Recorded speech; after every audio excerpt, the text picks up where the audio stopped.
This is Central Time on the Ideas Network. I'm Lee Rayburn in for Rob Ferrett today. Coming up tonight on 1A Plus with Jen White, baseball is playing by new rules, and local community teams are seeing a surge of local interest. Celebrate the summer of baseball tonight at 6 on 1A Plus. Now, if you've bought a new car recently, especially an electric vehicle, there is a chance it did not come with a receiver for an AM radio signal.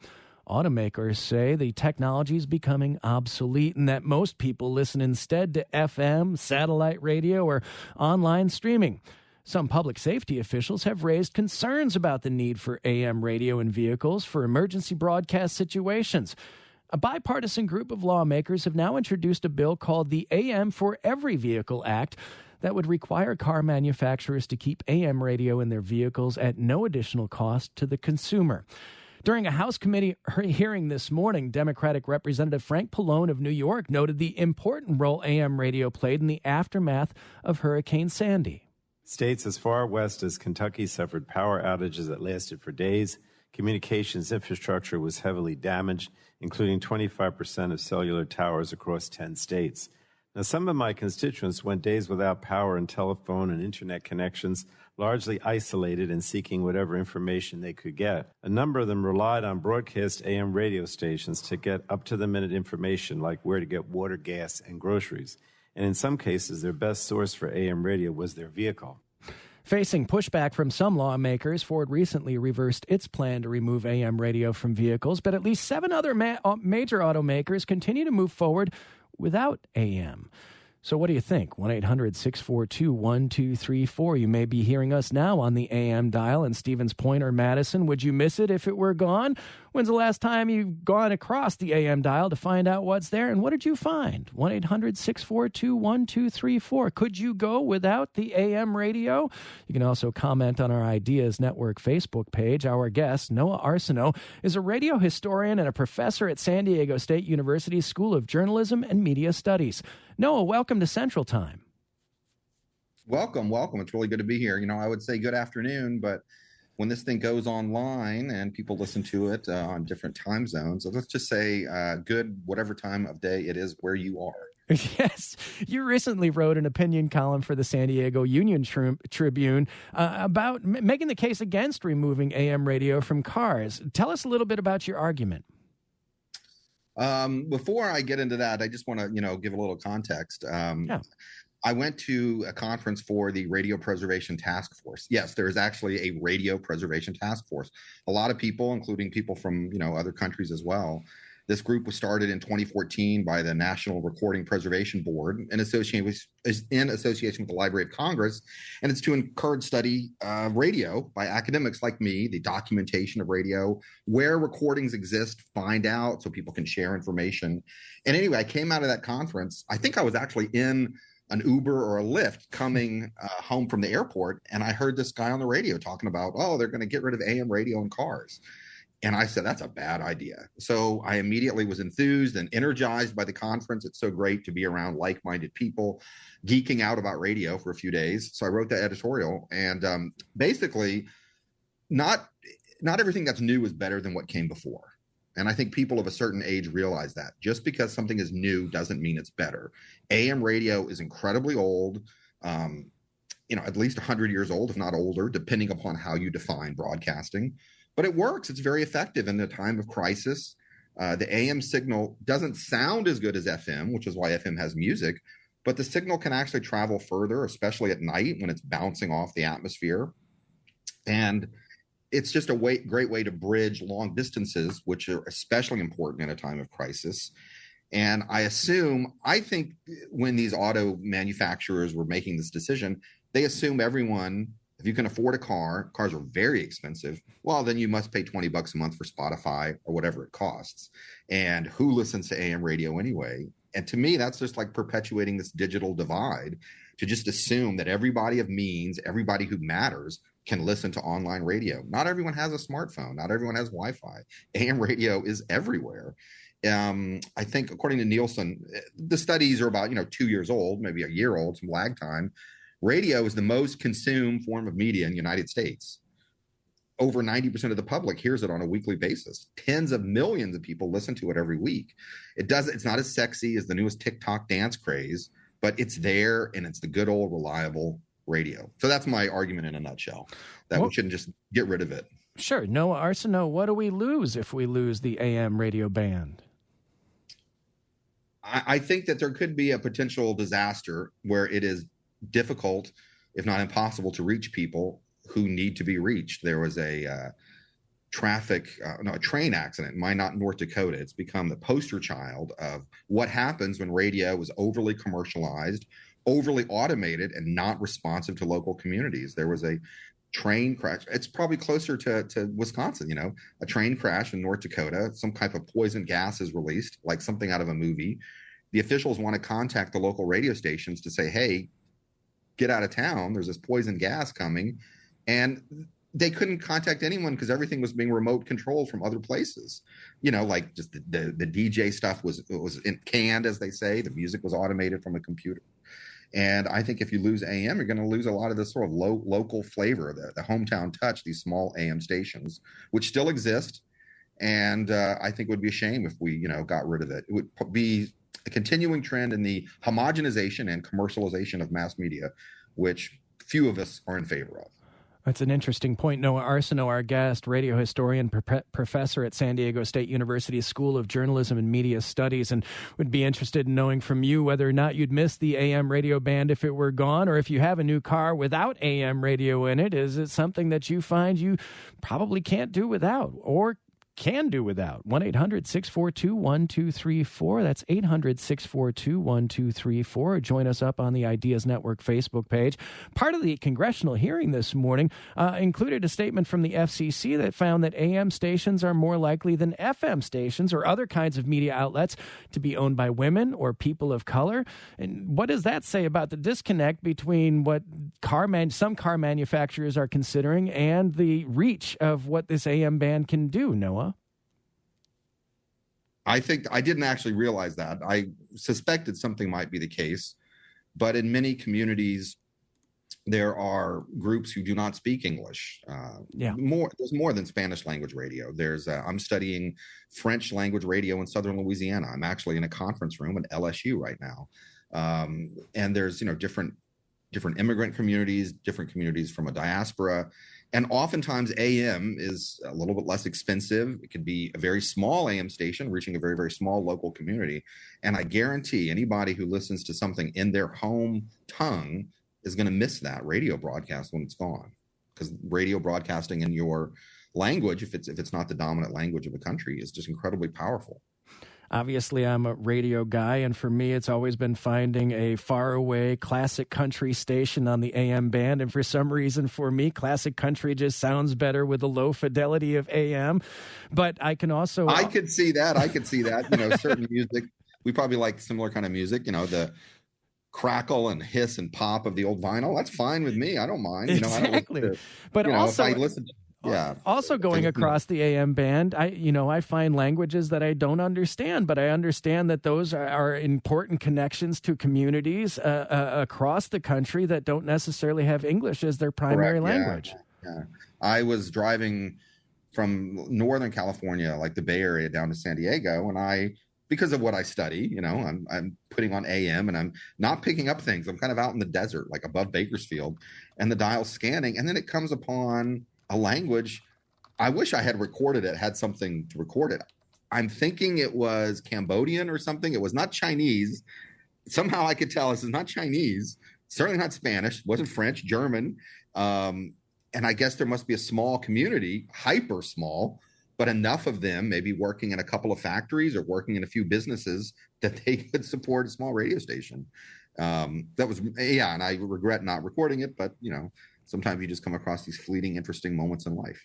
Let's go to your calls and questions now about the future of AM radio at 1-800-642-1234, where Kay in Madison joins us. Kay, you're on the air with Noah Arceneaux. Thank you very much, and I agree with everything you're saying, and let me expand it. I'm somewhat communications trained as a result of the Coast Guard, and it's a bigger problem than this. When we went off analog, I can't remember what the other one is called, HM something or other. That was in June, as I remember, in 2010, exactly at 8 p.m. when I was living in New York City on October 4th, 2010, I lost all 5 broadcast signals in New York City, and I never got them back. I talked to the director of broadcasting at the Empire State Building. He said, no, it didn't come from here. Years later, I found out somehow it was a CB radio signal because October 4th is CB Day, Radio Day. So it had to have been that. Somehow that just either stepped on my signal or blew off my signal. I'm not sure what. Huh. That's very interesting. So you lost all your TV channels when it switched from analog to... I didn't have cable because I was just recently retired, and I had just broadcast signal, which is also owned by the public. If you look at the legislation going back to 1928, all 5 TV stations in New York City at exactly 8 p.m. all went off the air. Wow. Okay, I appreciate that. And one of the alternatives to AM has been the high definition radio or and satellite radio, but those are all something that would be a little bit more. You'd have to upgrade to get that, right, Noah? Correct. I'm not high definition. I've been hearing a lot about, but I don't know the details. Satellite radio, I find fascinating. The government typically does not like when a monopoly controls a form of communication. That's tended to be, something to look down upon. With satellite radio, the FCC and other government regulators actually said it's okay that there's only one satellite radio company because when there were 2, they weren't profitable. Right. And the companies argued that if you don't allow us to merge, you'll have 0 satellite radio. So in this case, I think the government said, well, we'll have a monopoly in satellite radio. Otherwise, we won't have satellite radio. And if people don't like the opinions and music on satellite radio, there's a wide range. You can find things elsewhere. But I just find that very peculiar that we don't like monopolies controlling the forms of communication, but satellite radio, it's okay. But you'd have to have a monthly subscription in order to hear it. Oh, that's exactly right. And there's no localization of it either. It's all a national broadcast. Noah Arceneaux, our guest, radio historian and media studies professor at San Diego State University, looking at the role of AM radio in our communities and the threat it is under right now, and efforts underway in Congress to perhaps mandate it in every car radio without any extra cost to a consumer. Did you listen to AM radio from far away when you were growing up with your old transistor? Would you miss it if it were not in your car today?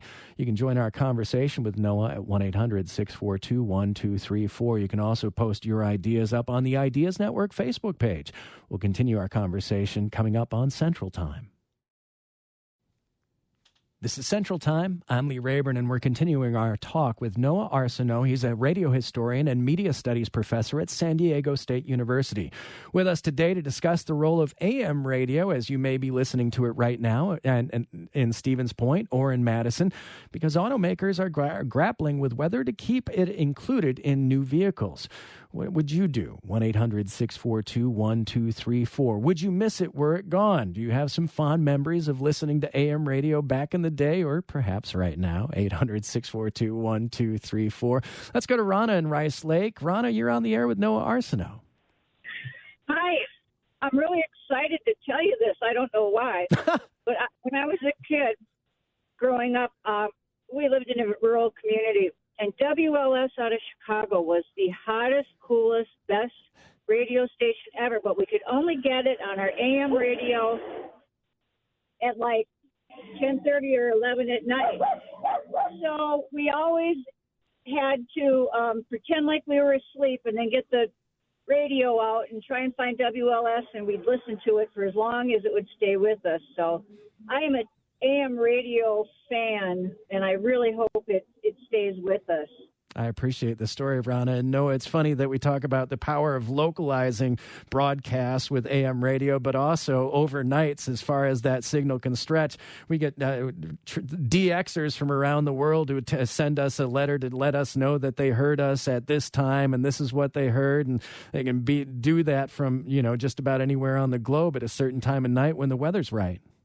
Yes. I'm glad you mentioned DXing. That was a very, very old practice. But yeah, you're right. Radio or all forms of media can work in sometimes contradictory manners. Marshall McLuhan has some saying about that. I'm not going to try and quote him. I'll get it wrong, and probably no one would know anyway. But radio could form communities. It can sort of bring people together in their local community, but it can also connect communities over great geographic distances. I am really getting into Cajun music and Cajun radio. That's what I refer to as radio stations that broadcast in Louisiana French. And I can pick up those stations, some of those stations online from California. With a 2-hour time zone difference, if I get up real early in the morning, real early in California, I can pick up KVPI. They do the French news at 7:30 each day. So that kind of makes me feel a little connected to Louisiana from a great distance. So yeah, radio can work both ways. It can sort of concentrate a community, but also form a community over a great geographic distance. Well, one of the things I think of with the AM radio band is the rise of talk radio and how after the Telecommunications Act of, I think it was 1996, the consolidation of media and the rise of the likes of Rush Limbaugh and how it created not just an industry, but a kind of a political movement. And it was a way to connect people across the country from local radio stations. It was the combination, not to cut you off, but it was the combination of the Telecommunications Act, I think it was 98, but also the decline of the Fairness Doctrine, which, kind of was a gradual decline, but that doesn't exist anymore. And also the growth of portable phones, mobile phones. So now you have talk radio, the music has shifted to FM. They can air political opinions. They no longer have an obligation to even pretend to air the other side. They can be as lopsided as they want. And you have people driving home in the commute who can now call in and talk. So the explosion of talk radio is really quite fascinating. Even though I may not agree with a lot of it, I listen to a lot of different AM talk radio just to hear what's out there. And yeah, that has been quite, I don't think you can understand politics of the last 20 years if you don't understand talk radio. Yeah, and specifically what you've heard on the AM band, because that's where radio groups, as they gathered, would generally put their talk radio stations if they had the bandwidth. I'm fascinated with it, and our guest, Noah Arceneaux, radio historian and media studies professor at San Diego State University. We're taking a look at some of the car manufacturers who have considered pulling back on the AM receivers in their cars. And there was the hearing earlier today about whether or not the Congress should consider passing the AM for Every Vehicle Act. Be interested in knowing what you think before we're done this afternoon at 1-800-642-1234. Let's go to Peter in Stoughton next. Good afternoon, Peter. Hi there. To follow up on what you just said, I read that some executive at Ford decided that no, they are not going to eliminate AM on their radios. Whereas a week ago, there was an uproar because they were among the manufacturers that were considering doing that. The reason I called was I grew up in a small city in upstate New York, and we had pretty good local radio stations, but I was also able to, for instance, pick up stations in Chicago. And I remember one night I heard something skipping up from Arizona. But in general, the formats were a lot more varied, that they weren't categorized like radio stations are now. And so you heard a much wider variety of music on any given station.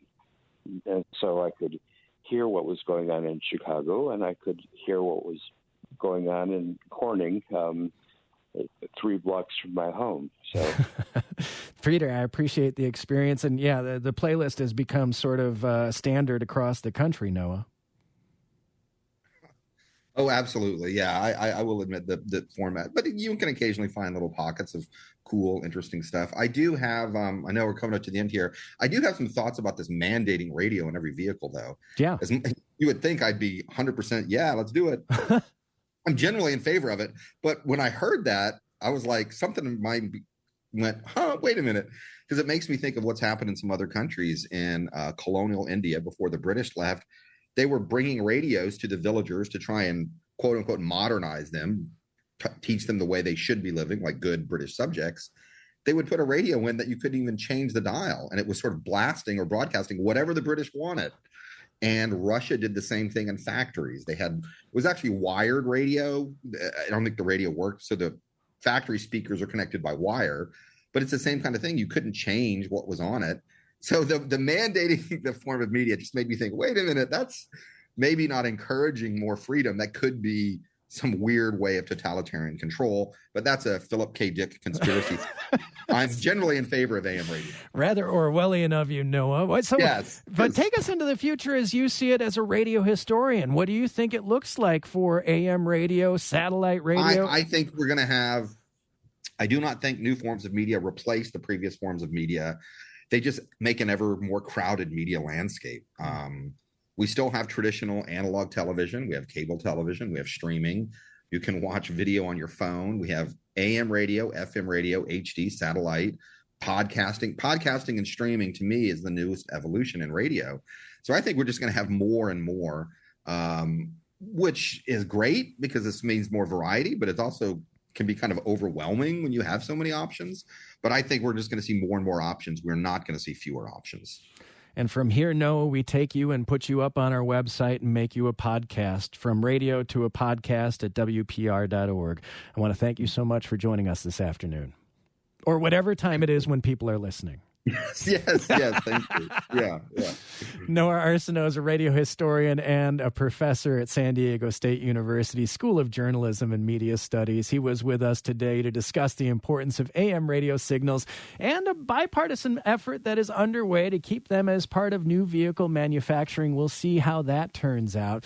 And you can still comment on this on our Facebook page. The Ideas Network Facebook page is available to you, or email us anytime, ideas@WPR.org. Coming up tomorrow on Central Time, Ukraine's counteroffensive against Russian forces will